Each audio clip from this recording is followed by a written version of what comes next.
Donc, nous disions que je vais faire un récapitulatif, peut-être que c'est un peu touffu. Nous avons les adresses IP. Ces adresses IP sont définies en mode décimal, que nous pouvons aussi transcrire ou traduire ou convertir en binaire. C'est ce que nous avons fait tout à l'heure. Donc, pour une machine, une adresse IP est unique. Il n'y a pas deux machines qui aient la même adresse IP. Ce n'est pas possible. Dans les adresses IP, nous avons vu que nous avons la partie haute et la partie réseau. La partie haute, c'est celle qui change. La partie réseau, c'est celle qui reste inchangée. Maintenant, à quel niveau intervient le masque? Le masque, nous avons dit, c'est lui qui détermine la partie réseau d'une adresse IP et la partie machine d'une adresse IP. De manière basique, de manière par défaut, on va dire, pour chaque classe, l'adresse de masque, donc le masque correspond à, pour notre classe, nous avons le masque qui correspond à ça. Pour la classe C, nous avons le masque qui correspond à celui-ci. Donc, notre plage d'adresse IP de classe A pour masque 25.0.0.0. Notre plage d'adresse IP dans la classe B a pour masque 25.255.255.0.0. Et pour finir, la plage d'adresse de classe C a pour masque 255.255.255.0. C'est ce qu'il faut retenir de manière basique. Il faut vraiment retenir ça. Ça, c'est par défaut. Lorsque vous avez un réseau de classe A, vous savez que son masque par défaut, si on n'a pas le masque, c'est celui-ci. Lorsque vous avez un réseau de classe B, son masque par défaut, c'est celui-ci. Maintenant, vous trouverez des adresses où nous aurons un truc comme ceci. /24. Pardon, je vais mettre d'abord 24. /24. Que signifie /24? Généralement, il y a deux manières de mettre l'adresse IP et le masque d'un réseau. Donc, soit on l'écrit très simple, de manière basique, comme ça, 255.255.255.0, ça c'est la classe C, donc ça correspond à son masque. Comme ça, sans tiret, sans rien. Bon, voilà. Ça c'est la première manière, donc la première façon d'écrire l'adresse IP d'un réseau, donc l'adresse d'un réseau et son masque. Voici la seconde manière, on va dire moderne, d'écrire l'adresse IP, l'adresse réseau d'un réseau et son masque de ce réseau. À quoi correspond 24? Lorsque vous verrez simplement slash, ça veut dire que ce qui vient après le slash, c'est le masque. Maintenant, à quoi correspond les 24? Les 24, en fait, c'est le nombre de bits qu'il y a dans le masque. Le nombre de bits qui soit à 1.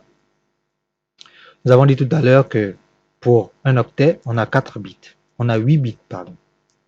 Donc, si je veux donner le masque de ce réseau, je vais dire, je commence par épuiser les 8 premiers bits du premier octet.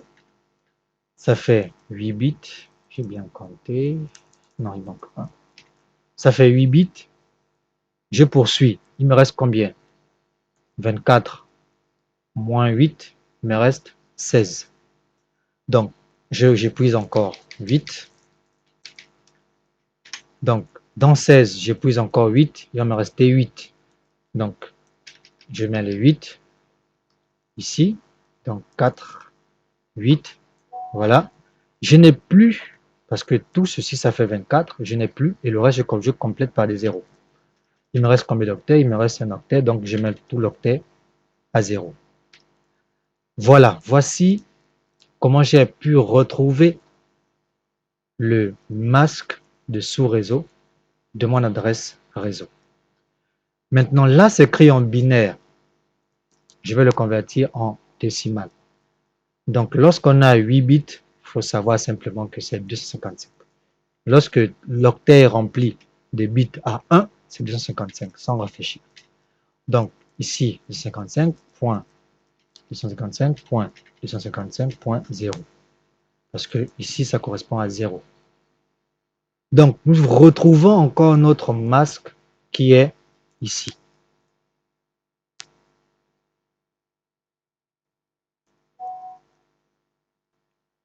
Maintenant, nous avons dit que notre masque permettait de déterminer la partie réseau et la partie haute, donc la partie machine. D'emblée, lorsque vous verrez dans un masque, toute la partie à 1, c'est la partie réseau. Toute la partie à 0, c'est la partie haute. Donc, tout ce qui a 1 là correspond à ma partie réseau. Tout ce qui a 0 correspond à ma partie haute.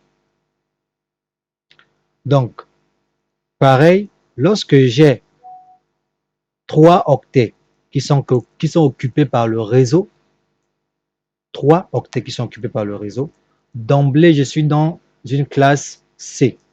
Lorsque j'ai 2 octets qui sont occupés par le 0, qui sont occupés par le réseau, je suis dans la classe B. Lorsque j'ai un octet qui est occupé par le réseau, je suis dans la classe A. Maintenant, il y a des contraintes dans certaines adresses, mais ça, c'est plus tard. De manière basique, c'est comme ça qu'il faut essayer de voir, concevoir la chose. Comment on pourrait identifier la classe d'un réseau, comment on pourrait déterminer la partie réseau d'une adresse réseau et la partie haute d'une adresse réseau. Donc, je vais prendre notre exemple pour couronner. Si je prends 10.25.30.0 et on me demande trouver la partie, par exemple la partie réseau de cette adresse IP et la partie haute de cette adresse IP. Comment est-ce que je m'y prends? C'est très simple. Je commence par savoir, on ne m'a pas donné de masque, on ne m'a rien donné, on m'a donné simplement l'adresse IP. Je regarde, mon adresse correspond à quelle classe? Je regarde, dans le premier octet, il correspond à bel et bien à la première classe. Donc son adresse dans son masque correspond à ça. 255.0.0.0. La question qu'on m'a posée, c'est quelle est la partie réseau de mon adresse réseau, de mon adresse IP, par exemple. Une adresse IP dans une machine, première machine. Donc, voici son masque. Je vais simplement convertir. Donc, lorsque j'ai 255, évidemment, j'ai 8 1. Donc, ça fait 6, ça fait 7. Et donc, le reste est à 0.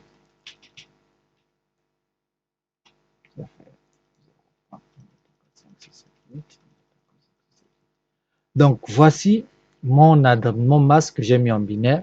Et là, je sais que cette partie, il y a 8 octets qui sont pour le réseau. Et ça fait 8, 16, 24 octets qui sont pour la partie machine. Donc, voici comment j'ai pu déterminer ma partie réseau, la partie réseau de mon adresse IP et la partie machine de mon adresse IP. Voilà, nous sommes arrivés au terme de notre vidéo. J'espère que vous avez bien compris. N'hésitez pas à commenter.